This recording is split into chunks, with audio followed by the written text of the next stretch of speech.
What's going on, everybody? We are in Brewery Square in Dorchester, and we're checking out the Great Big Escape to play one of their games. But look how cool this area is. There's so many places to eat. We got a couple of coffee shops, some shopping to do. Train station is down that way, and so is the escape room. We should go check it out. Don't forget to like and subscribe to our YouTube channel.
Everybody, Brandon from ESCAPETHEROOMers. Last stop on our tour, we are in Dorchester. Last one, we had so much fun on this tour, but we are at the Great Big Escape and we're checking out one of their games. But before we do so, I'd like to introduce you to Neve. Neve, how are you? I'm fine, thank you. Thanks for having me. Thank you for having us. Neve is the game master and the team leader. Which game are we playing here today? So you're going to be playing the Barber of Pope Street. It is our local take on the story of Sweeney Todd. So it's a little spooky and quite challenging. Okay, and how many games do you have available? We have two games. We have, of course, the Barber of Pope Street and we have House Homicide. Both locally themed. Dorchester's a small town. We want to draw in that small audience. So we have House Homicide, which is a homicide that takes place in the building of Hop House, which is here in Brewery Square. Players literally have to solve the murder to escape. The other room, Barber of Pope Street, is in collaboration with the Barber coffee shop, Seventh Seal. We've created their shop all the way down to the exact same paint they use on the walls. It's a little bit spooky, a little bit gory, a few jump scares here and there, and much more challenging. Wow, and all those two companies are in this location? Yes, so, yes. You guys gotta come check it out, it's a really cool area. Now, between the two games that you have, which is the newer one? So the Barber of Pope Street is brand new. I was able to take part in building Barber of Pope Street. It was a big collaborative effort. We've done a lot with that room, including making a big ceiling because the ceilings are quite high. Yeah. Just stuff like that to make a huge difference. Just the decorations in there compared to the other room, which is much older. It's a huge difference. So I gotta ask you, between the two, which seems to be the first one that players book, which is more popular? Hot House Homicide, for sure, and because Dorchester is such a small town, you get a lot of first-time players in, and I would recommend Hot House Homicide for first-time players. Just difficulty reasons, puzzle reasons, the Barber of Pope Street, just has certain skills that sometimes only experienced players. Right, so start with that one, then play the book. Then do the other one. But of course, anyone can book either one. It's getting an idea of the player's skill level that helps us then help them in the rooms. Okay, and you guys you're fairly new. When did you open? We opened last February, I believe. I joined in the May of that year, and it's interesting to be an escape room in a small town. Most of the time I get people walking past and they're going, oh, it's an escape room. Oh, what's that? A lot of older people coming in being like, what are you? And having to explain what an escape room is to someone who has no idea what it could possibly be. Right. They usually come away going, that sounds like a nightmare, or oh, that sounds like a lot of fun. It's quite interesting, the mixed response that you can get from a small town. Where are we? House Homicide. Did I do something wrong? Like, No. Why am I here? You are part of the team of detectives to solve the murder of Scott Linden, who has been brutally murdered with stab wounds. And of our list of suspects, you must figure out who killed him in order to escape.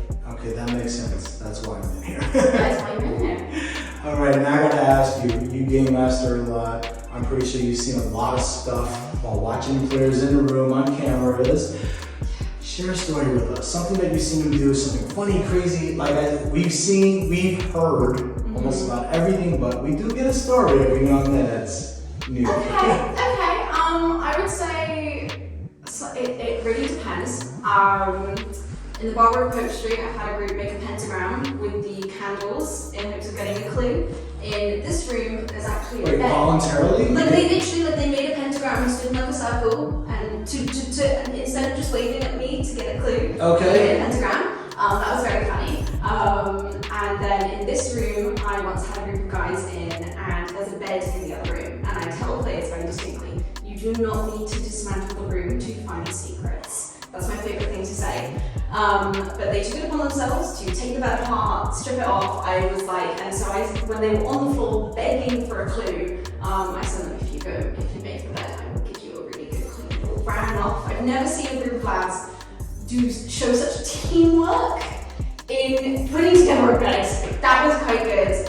But of course, like I say, people just, even when you tell people not to do things, as soon as they get in the room, they forget everything you have just told them, everything you've just warned them about, and they will continue to do the things. If I tell them nothing needs to come down from above head height, they will still reach up and try to take down their own case files. So that is why we have the consciousness. And one ear, not the other, because... I get it. I've been a player enough times to know it's so easy. You're so excited to go in, you just forget. It's easy done. But that's why we have stuff in place to stop them in the end. Absolutely. So you've been a player. You played ESCAPETHEROOMers before.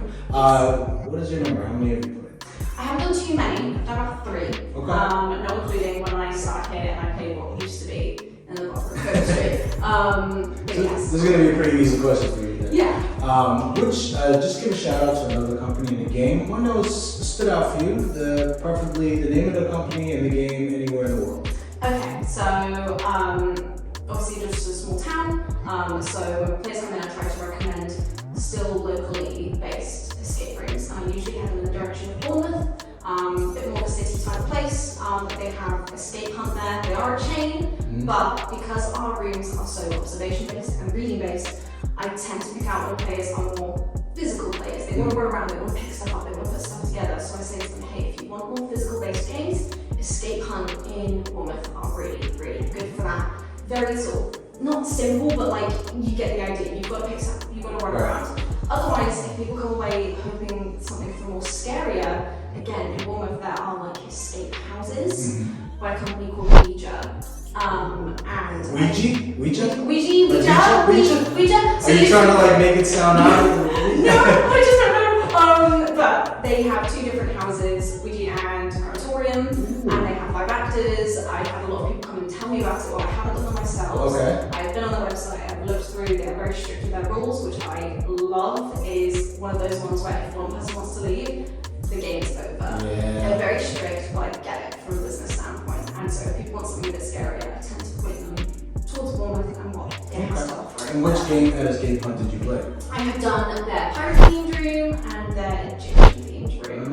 And the Egyptian themed room, if I do games, I want to go for speed, I want to get out quickly personally. If I get first time plays in, I'm like escaping the secondary. I'm like, having fun is the most important thing. Yeah. But it's true. But when I go to do, I'm not going to be getting out quick. Because I don't get that time. Yeah. But I do tend to tell people, no, just enjoy the puzzles, enjoy the experience of doing an escape room. Absolutely. Thank you for sharing that, and shout out to Escape Hunt and Ouija. Ouija.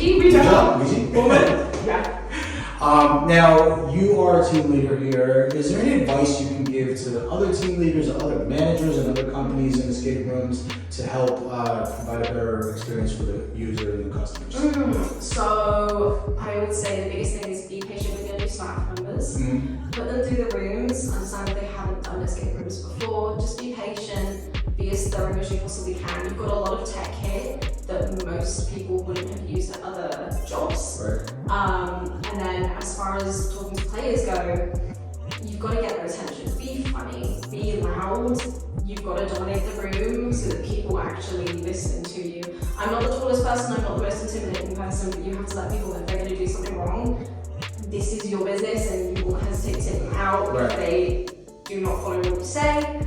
More than anything, just like, be a nice person. Yeah. Just be a nice person. Be nice. People will listen to you and people will do what they need to do and have fun if they know that they've got a nice person watching them, looking out for them, looking after them. We boil it down, it's a customer service type of thing. Definitely want to provide an experience for players. So great words of advice, thank you for sharing that. The last question we have for you is something that most people do not know about you outside of the Great Big Escape. You have a hidden talent, a hobby, something you like to do. I do cosplay outside of Okay. outside of this job, which I love. I love this job so much. It is the best job I've ever done. Which in big part thanks to Brad and Amy as bosses. They look after us, they take care of us, it's great.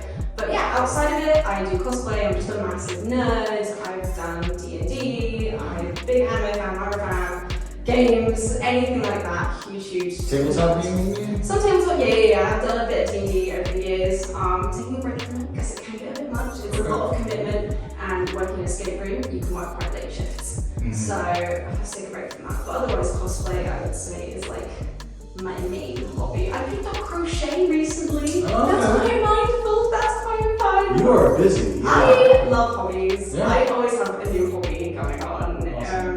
Yeah. Okay, well thank you for sharing that. And the last thing is, any news, any updates from the Great Big Escape that you'd like to share? Yes, Hop House Homicide will be leaving us very soon.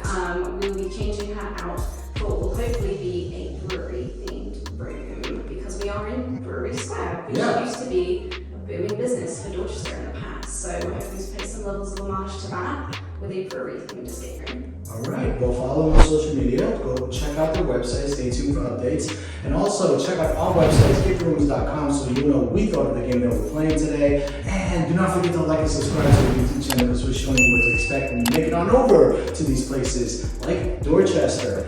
The lobby, what it looks like, the parking situation, the surrounding areas, sneak peeks inside of the rooms, and I get to talk with cool people like Neve. Yeah, and you won't be disappointed. Take it easy.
for me to use.